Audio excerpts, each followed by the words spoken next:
tea cozies. It's your favorite scariest mom. Snuggle up and get comfy, 'cause we have a bedtime story coming up. Tonight, we have Ashputtel by the Brothers Grimm. The wife of a rich man fell sick, and when she felt that her end drew nigh, she called her only daughter to her bedside and said, "Always be a good girl, and I will look down from heaven and watch over you." Soon afterwards, she shut her eyes and died, and was buried in the garden. And the little girl went every day to her grave and wept, and was always good and kind to all about her. And the snow fell and spread a beautiful white covering over the grave. But by the time the spring came, and the sun had melted it away again, her father had married another wife. This new wife had 2 daughters of her own that she brought home with her. They were fair in face, but foul at heart, and it was now a sorry time for the poor little girl. "What does a good-for-nothing want in the parlor?" said they. "They who would eat bread should first earn it. Away with the kitchen maid." Then they took away her fine clothes and gave her an old gray frock to put on, and laughed at her and turned her into the kitchen. There she was forced to do hard work, to rise early before daylight, to bring the water, to make the fire, to cook and to wash. Besides that, the sisters plagued her in all sorts of ways and laughed at her. In the evening, when she was tired, she had no bed to lie down on, but was made to lie by the hearth among the ashes. And as this, of course, made her always dusty and dirty, they called her Ashputtel. It happened once that the father was going to the fair and asked his wife's daughters what he should bring them. "Fine clothes," said the first. "Pearls and diamonds," cried the second. "Now, child," said he to his own daughter, "what will you have?" "The first twig, father, that brushes against your hat when you turn your face to come homewards," said she. Then he bought for the first 2 the fine clothes and pearls and diamonds they had asked for. And on his way home, as he rode through a green copse, a hazel twig brushed against him and almost pushed off his hat. So he broke it off and brought it away. And when he got home, he gave it to his daughter. Then she took it and went to her mother's grave and planted it there, and cried so much that it was watered with her tears. And there it grew and became a fine tree. 3 times every day she went to it and cried. And soon a little bird came and built its nest upon the tree, and talked with her, and watched over her, and brought her whatever she wished for. Now it happened that the king of that land held a feast, which was to last 3 days. And out of those who came to it, his son was to choose a bride for himself. Ashputtel's 2 sisters were asked to come, so they called her up and said, "Now, comb our hair, brush our shoes, and tie our sashes for us, for we are going to dance at the king's feast." Then she did as she was told, but when all was done, she could not help crying, for she thought to herself she should have so liked to have gone with them to the ball. And at last she begged her mother very hard to let her go. "You, Ashputtel," said she, "you who have nothing to wear, no clothes at all, and who cannot even dance, you want to go to the ball?" And when she kept on begging, she said at last, to get rid of her, "I will throw this dishful of peas into the ash heap, and if in 2 hours' time you have picked them all out, you shall go to the feast too." Then she threw the peas down among the ashes, but the little maiden ran out at the back door into the garden and cried out, "Hither, hither, through the sky, turtle doves and linnets fly, blackbird, thrush, and chaffinch gay, hither, hither, haste away. One and all come help me quick, hasty, hasty, pick, pick, pick." Then first came 2 white doves, flying in at the kitchen window. Next came 2 turtle doves, and after them came all the little birds under heaven, chirping and fluttering in.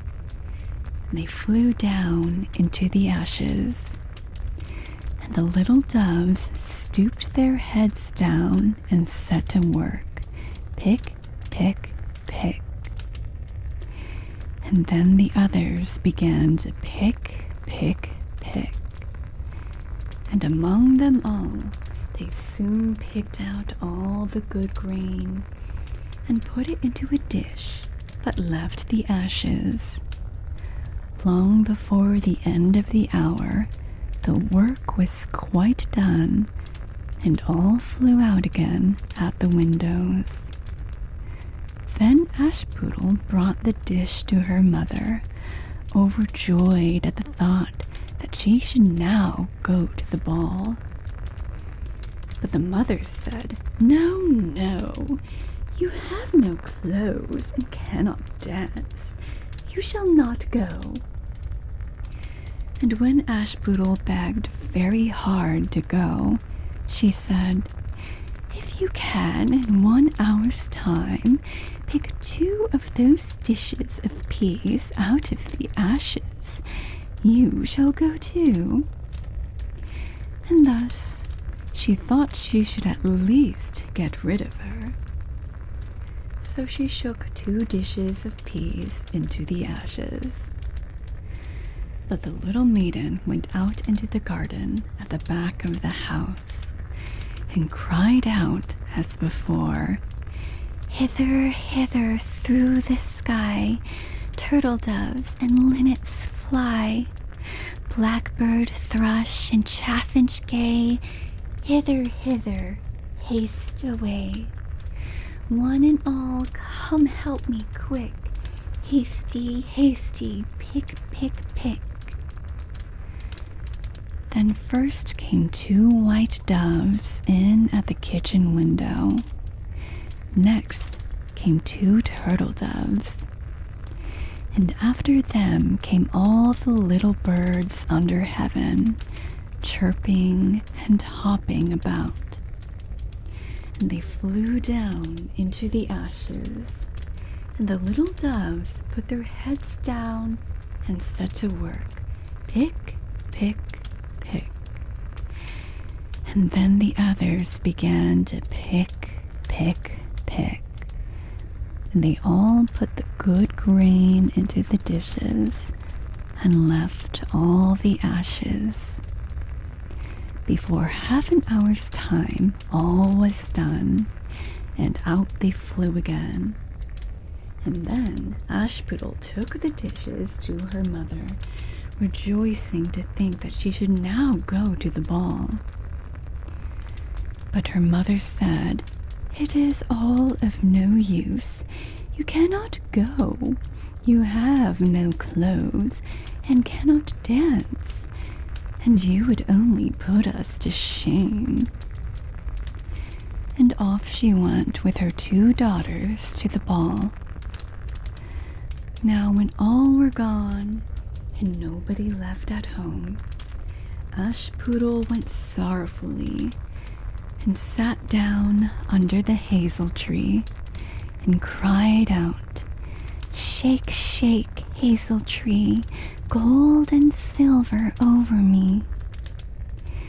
Then her friend the bird flew out of the tree and brought a gold and silver dress for her and slippers of spangled silk. And she put them on and followed her sisters to the feast.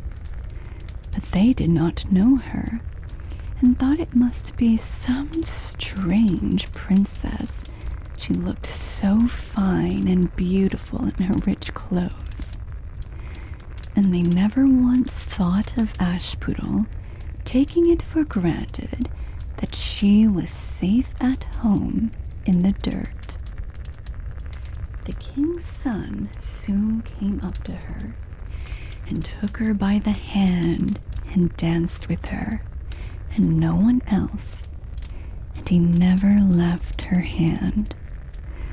But when anyone else came to ask her to dance, he said, "This lady is dancing with me." Thus they danced till a late hour of the night, and then she wanted to go home. And the king's son said, "I shall go and take care of you to your home," for he wanted to see where the beautiful maiden lived. But she slipped away from him, unawares, and ran off towards home. And as the prince followed her, she jumped up into the pigeon house and shut the door. Then he waited till her father came home and told him that the unknown maiden who had been at the feast had hid herself in the pigeon house. But when they had broken open the door, they found no one within. And as they came back into the house, Ashputtel was lying, as she always did, in her dirty frock by the ashes, and her dim little lamp was burning in the chimney, for she had run as quickly as she could through the pigeon house and onto the hazel tree, and had there taken off her beautiful clothes and put them beneath the tree, that the bird might carry them away, and had lain down again amid the ashes in her little gray frock. The next day, when the feast was again held, and her father, mother, and sisters were gone, Ashputtel went to the hazel tree and said, "Shake, shake, hazel tree, gold and silver over me." And the bird came and brought a still finer dress than the one she had worn the day before. And when she came into the ball, everyone wondered at her beauty. But the king's son, who was waiting for her, took her by the hand and danced with her. And when anyone asked her to dance, he said as before, "This lady is dancing with me." When night came, she wanted to go home. The king's son followed her as before, that he might see into what house she went. But she sprang away from him all at once into the garden behind her father's house. In this garden stood a fine large pear tree full of ripe fruit, and Ashputtel, not knowing where to hide herself, jumped up into it without being seen. Then the king's son lost sight of her and could not find out where she was gone, but waited till her father came home and said to him, "The unknown lady who danced with me has slipped away, and I think she must have sprung into the pear tree." The father thought to himself, "Can it be Ashputtel?" So he had an axe brought, and they cut down the tree, but found no one upon it. And when they came back into the kitchen, there lay Ashputtel among the ashes, for she had slipped down on the other side of the tree and carried her beautiful clothes back to the bird at the hazel tree, then put on her little gray frock. The third day, when her father and mother and sisters were gone, she went again into the garden and said, "Shake, shake, hazel tree, gold and silver over me." Then her kind friend, the bird, brought a dress still finer than the former one, and slippers which were all of gold, so that when she came to the feast, no one knew what to say for wonder at her beauty. And the king's son danced with nobody but her. And when anyone else asked her to dance, he said, "This lady is my partner, sir." When night came, she wanted to go home, and the king's son would go with her, and said to himself, "I will not lose her this time." But, however, she again slipped away from him, though in such a hurry that she dropped her left golden slipper upon the stairs. The prince took the shoe and went the next day to the king, his father, and said, "I will take for my wife the lady that this golden slipper fits." Then both the sisters were overjoyed to hear it, for they had beautiful feet, and had no doubt that they could wear the golden slipper. The eldest went first into the room where the slipper was, and wanted to try it on, and the mother stood by. But her great toe could not go into it, and the shoe was altogether much too small for her. Then the mother gave her a knife, and said, "Never mind, cut it off. When you are queen, you will not care about toes. You will not want to walk." So the silly girl cut off her great toe, and thus squeezed on the shoe, and went to the king's son. Then he took her for his bride, and set her beside him on his horse, and rode away with her homewards. But on their way home, they had to pass by the hazel tree that Ashputtel had planted, and on the branch sat a little dove, singing, back again, look to the shoe, The shoe is too small and not made for you. Prince, prince, look again for thy bride, for she's not the true one that sits by thy side. Then the prince got down and looked at her foot, and he saw, by the blood that streamed from it, what a trick she had played him.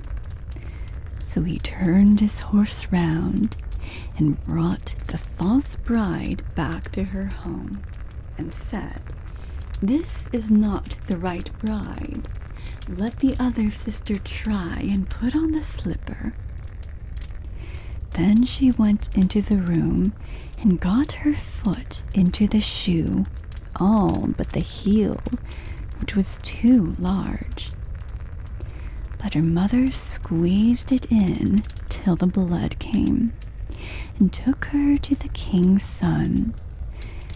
And he set her as his bride by his side on his horse, and rode away with her.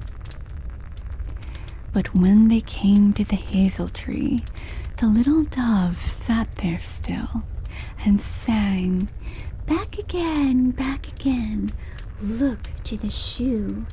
The shoe is too small and not made for you.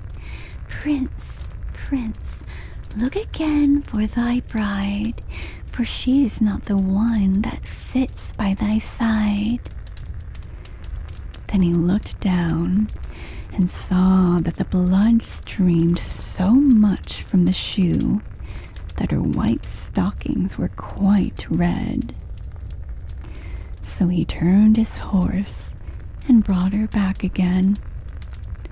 "This is not the true bride," said he to the father. "Have you no other daughters?" "No," said he. "There is only a little dirty Ashputtel here, a child of my first wife. I am sure she cannot be the bride." The prince told him to send her. But the mother said, No, she is much too dirty. She will not dare to show herself." However, the prince would have her come, and she first washed her face and hands, and then went in and curtsied to him. And he reached her the golden slipper. Then she took her clumsy shoe off her left foot and put on the golden slipper, and it fitted her as if it had been made for her. And when he drew near and looked at her face, he knew her and said, "This is the right bride." But the mother and both the sisters were frightened and turned pale with anger as he took Ashputtel on his horse and rode away with her. And when they came to the hazel tree, the white dove sang, "Home, home, look at the shoe. Princess, the shoe was made for you. Prince, prince, take home thy bride, for she is the true one that sits by thy side." And when the dove had done its song, it came flying and perched upon her right shoulder, and so went home with her.